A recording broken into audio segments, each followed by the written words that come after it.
What is the actual process of happiness? And if you look at it just from a human perspective, isn't that something you desire? Like most people out there, you're doing things because you want to be happier. But what I want to show you today is how you're actually like neural pathways, the way your brain is conditioned to receive happiness is faulty. And therefore, that's actually often the thing that's holding you back from experiencing true joy and true happiness. Now, if you and I have not met yet, my name is Troy, and my goal is to help you 10x your results in the areas of health, wealth, and relationships. So let's talk about this happiness, right? I'm assuming you want to be happy. I want to be happy. But what actually makes you happy? When I ask you that question, a few things might come to mind. And the reality is, it's kind of like, hopefully, some simple things came to mind. Laughing with some friends. Maybe when you're outside, maybe playing an activity, doing a certain hobby. These are actually the things that bring enjoyment and fulfillment into your life. They make you happy. But we are often conditioned to receive happiness in a different way. So what does that mean? Well, think about like the distant achievement. When you get to this point, you'll be happy when you get the car, when you get the house, when you get the right job, when you have enough money in your bank account. You know, in my meditation the other day, I wrote this down. I'm like, money can't be the thing that solves your anxiety, your fear, your insecurities. It can't be that. That's not its job. It's not asking to do that. Think of it as like its own entity. That's not what it wants to do. It's like, I ain't going to be that for you. It's almost like a boyfriend or girlfriend. Like, let that be the thing that takes away my unhappiness. Let that be the thing that takes away my insecurity, my fear. They're not asking for that. I don't want to do that, right? I want you to handle that. I feel like money is almost doing the same thing. You got to handle that yourself. And so we often place our happiness into this distant future. When I get there, then I'll be able to do this. Then I'll finally let go. Then I'll do this. Da, da, da. How many of you know, or how many people do you know that have a good life? But when you see them, maybe it's even your parents, right? They're just ruminating. It's like they're always finding something to be anxious about. Or you got a friend who, when you look at him, like, damn, you got a good life. Like, what are you tripping about? Or maybe you're doing it. We all do these things. And so you realize that happiness is right here, right now. And what you do is you kind of pull in life towards you. Some ways you can do that is when you're in those moments, when you're not feeling happy, and it's okay, it's understandable, right? It means you're distant from gratitude. So you're not being grateful for what you already have. So like I talked about, when you're looking at someone else, like, dude, what are you tripping about? It's probably because they're distant from gratitude.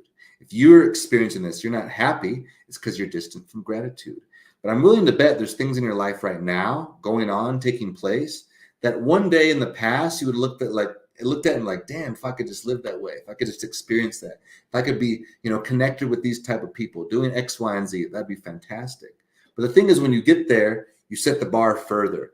Part of that, it's a duality, right? It's a paradox.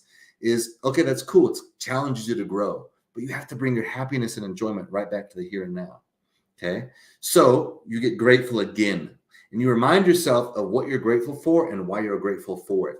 Whether you put this into like a daily habit or routine, excellent. You could do that, right? Something I challenged myself to do for 30 days at one point.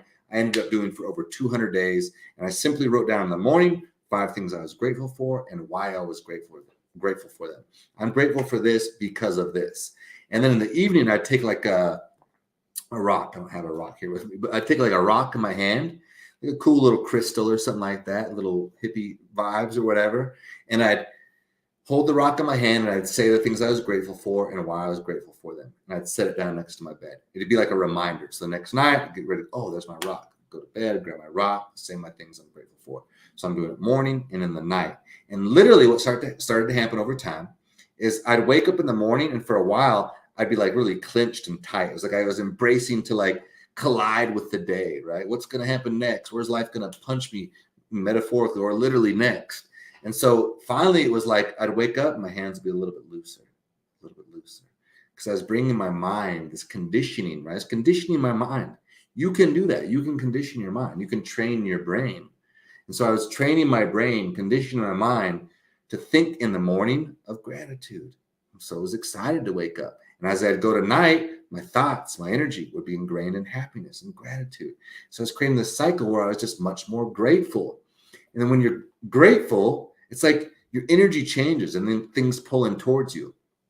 Even if you don't feel like you're in a place where you want to be, you're not grateful. Find the little things that you can be grateful for. Like, I'm grateful that I have food. Like the simple fact that you can get food easily, right? Think of your ancestors who had to go fight for it, right? Who, when they maybe ran out of food, that might have meant life or death. There was no assurance they'd get some tomorrow.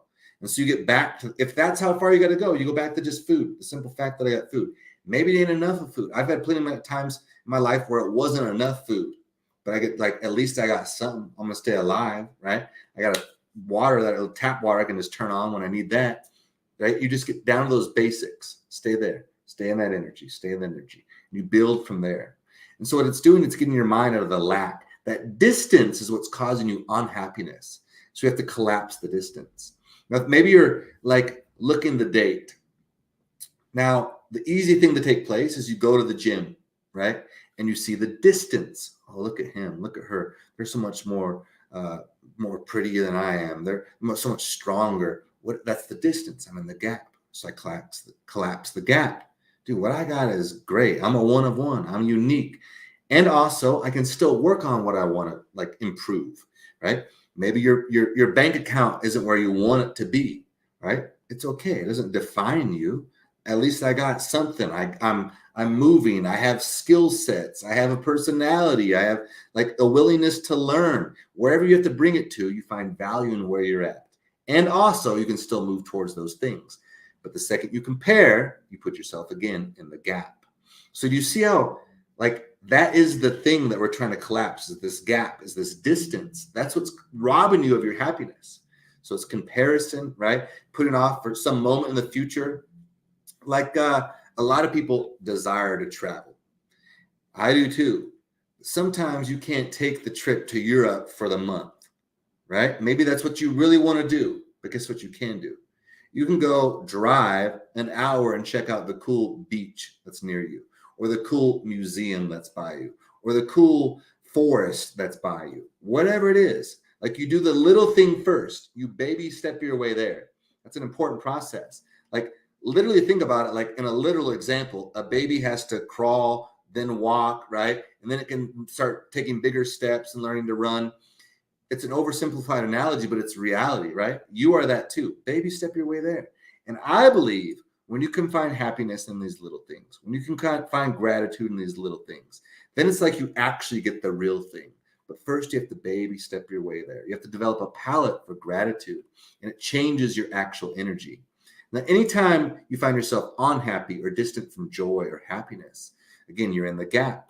So another thing we have to do is we have to come back to the present moment. You're away from yourself. You're in your mind. So we come back to the here and now. And so just remind yourself, my mind must be in the future. The mind is minding. That's a thing I like to remind myself of. That's what it's supposed to do. The mind is minding. So when I'm far away, I'm distant from myself. I'm distant from joy, distant from happiness. My mind is minding. So come back to the present moment, back to the here and now. Do it right now. Bring yourself like back into the present moment. A little more here, a little more now. And then later on, you're going to feel some tension, some anxiety. I'm getting in my head again. The mind is minding. And usually you'll find it's future forecasting or it's seeking validation, like approval that it's enough for something. Just bring it back in the present moment, back in the present moment. So we can think of this in terms of P's, the 3 P's I like to call them. Present to the moment. The next thing you want is you want a positive life around you. So I want you to take ownership over that. Build a positive life around you. What does that mean to have a positive life?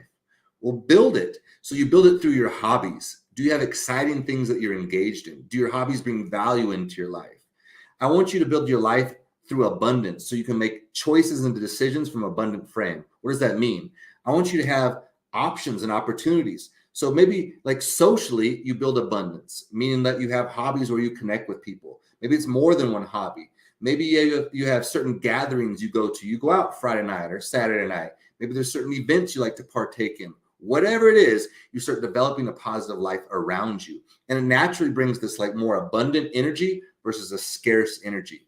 When you're in a scarce frame, you take what you can get. So when you think about relationships or different situations, you're just taking what you can get, right? You're not in abundance. And so to have a positive life, you build abundance and allows you to choose through that frame.